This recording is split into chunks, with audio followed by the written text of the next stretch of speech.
Hi, my name's Katie and welcome to my channel. Today I'm going to show you how I do a water change on my 6-foot African Cichlid tank, which you can see here behind me. It's a pretty easy and fast process, and I thought I would just show you the things that I use to get the poo out and siphon it, and then how I quickly get the water out and then back in, just in case anyone was wondering how you do a water change on a tank that is this big, which has over 600 litres of water in it. If you were to be using buckets or something like that, it would probably take a very long time. So I'm going to show you the pump that I use and everything, and how I connect the hose to the tap to get it back in. I'll just quickly show you, this is what the tank looks like at the moment. So it kind of gets like a bit of a greenish kind of tinge after a week or so, just because of the algae and stuff that grows on the back. But it still doesn't look too bad, and it loses about like maybe a few centimeters too of water. You can probably see that up the top there. The first thing I'm going to do is just quickly grab my lids off that I've got on here. I mention it in every single video, but if you're interested in the lids that I've got from my rimless tank, I've got a video that I'll link. They're from MVS aquariums, and they are really, really handy.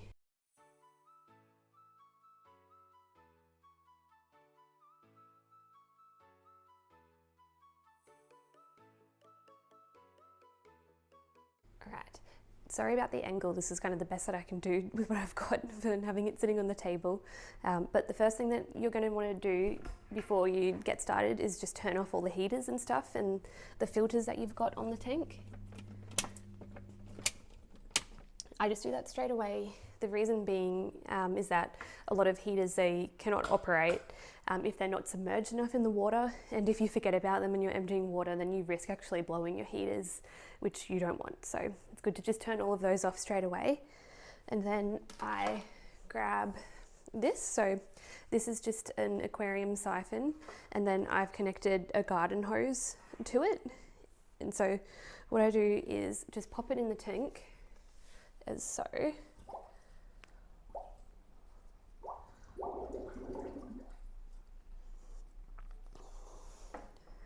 And then I'll show you on here. What I'm going to do is take the end into the backyard out here. Now, if you lived in a unit or something like that, you could always just put it into a sink instead. And then what you're going to need to do is you just suck on the end of the siphon. So had a bit of air in there, but hopefully the water will come out. See how we go. There we go. All right.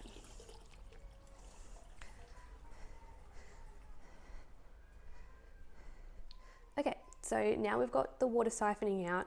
Now this is at a very, very slow rate. So this is purely just to get the poo out, and I'm going to show you how I do that now. Because I've got all of this Texas Holy Rock, what tends to happen is that the poo actually just gets caught under the rock and stuff, and then it becomes really difficult to actually siphon it out. And anyone who has these rocks would know how heavy they are. So it's not an easy process if you were to move the rocks and take them out to siphon it. I don't think anyone would want to do that. So what I do is, the only thing that I haven't turned off is the wave maker here. I'm going to grab the wave maker and I'm going to actually put it so that it aims at the rocks, and then it should make all of the poo come out of the rocks. So we'll do that now. All right, so just kind of face it down and you're going to see, hopefully you can see it in the video, all of the poo coming out that's being caught under the rocks. And I do this every single time that I do a water change, because changing the water is one part, but then you also want to get all of the old poo and stuff, or as much as you can, out of the tank as well, because otherwise it's just going to sit there and make the water all gross again.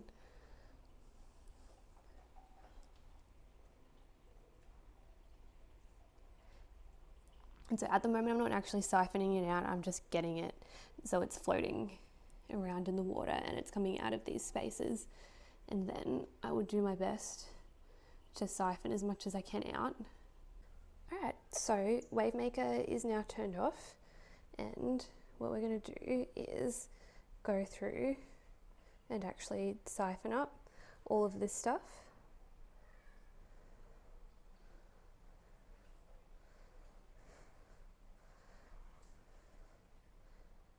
and get all of that going. So we're just going to let the water keep flowing out as I siphon it, and then I'm going to go around and I'm going to clean the algae off the glass.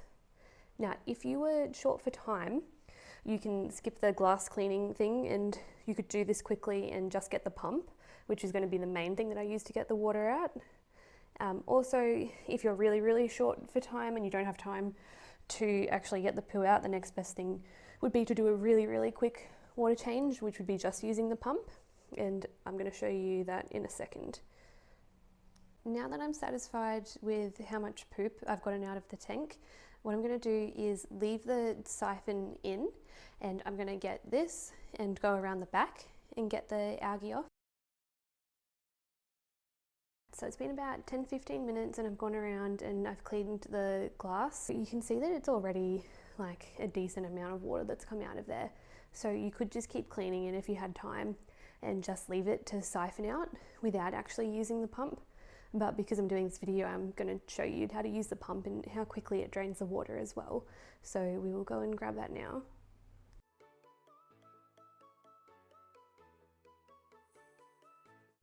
Alright, so this is the pump that I have. It's just the Aqua Pro AP 3000 and I bought it from Bunnings.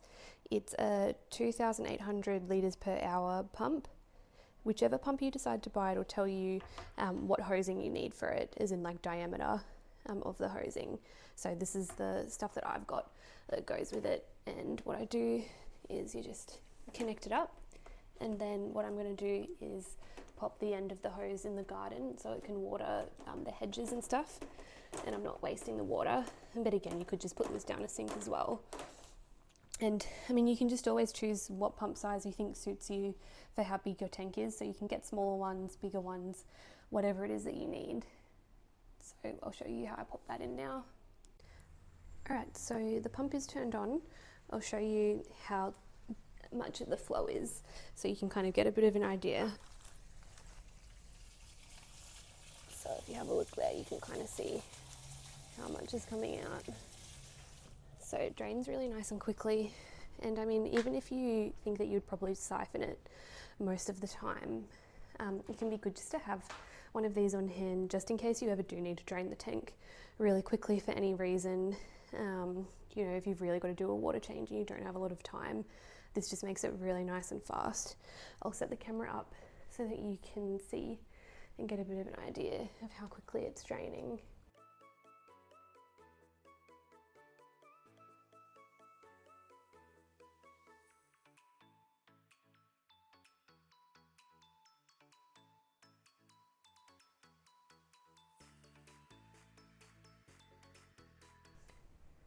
Alright, now that it's decently low, I'm going to stop the pump. So to do that, you're going to want to have a towel ready because it's going to have a lot of water that comes out of it. I'm going to pop it up, and then it's still going to siphon a little bit until you actually take it out like this.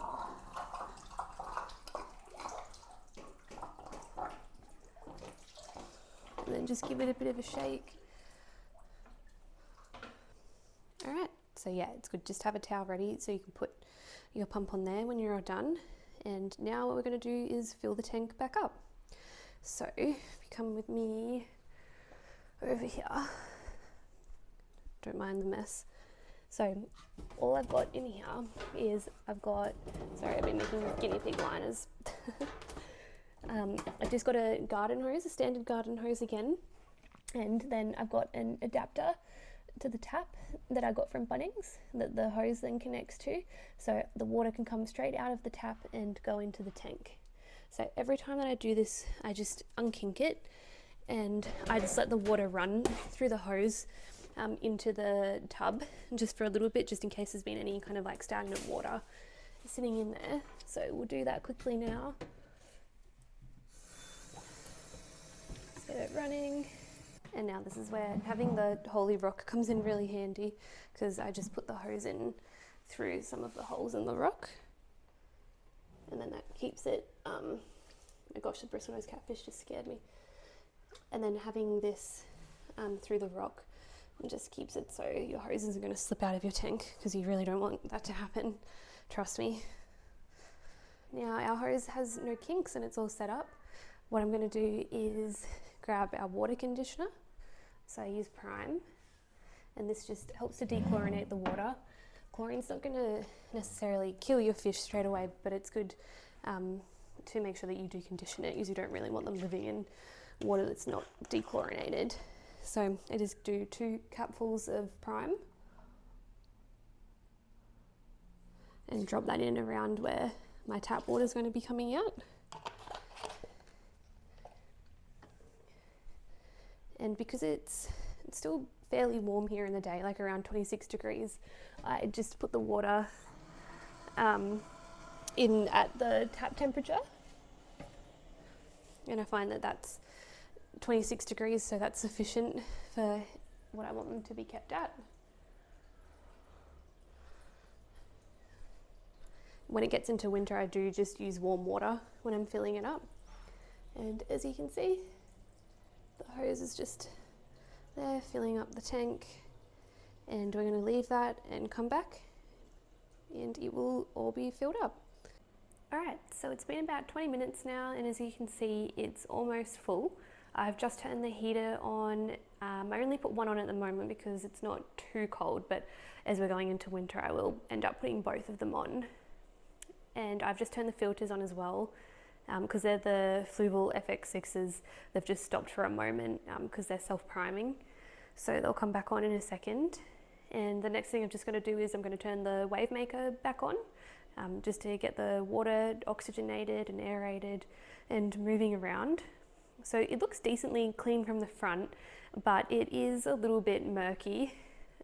If you look through it, you'll see there's lots of kind of particles and stuff like that just from like kicking up the sand and stuff. So it'll take a little while to settle. It normally takes a couple hours, and then it looks really nice after doing a water change. I find that getting the algae and stuff off the glass helps a lot. I tend to leave it a little bit on the back now because it's just really hard to get that kind of like green algae off. So it's kind of that stuff that like sticks really hard to the glass. So I tend to just leave that because you don't really notice it too much from the front. Hopefully you can hear me okay, because my microphone died, unfortunately, but luckily it was at the end. So I hope that you've found today's video to be helpful, and let me know if you do anything similar for a water change, or if you've got any other tips or tricks for doing water changes in a really efficient and fast way. I hope that this kind of gave you an idea on what you can do using the siphon and using the pump, and showing that it doesn't have to be a laborious job to be doing a water change on a big tank like this, especially when you utilize things like a pump or a siphon and having the hose from the tap going straight in, so you don't have to be using buckets and things. It can be really helpful even on tanks that are smaller than this one. If you found this video to be helpful, please give it a like. Let me know what your thoughts are in the comments, and as always, if you would like to see more videos similar to this one, please subscribe to my channel, because it helps me know that people are actually enjoying the videos and are actually interested in them. And I will see you in the next video.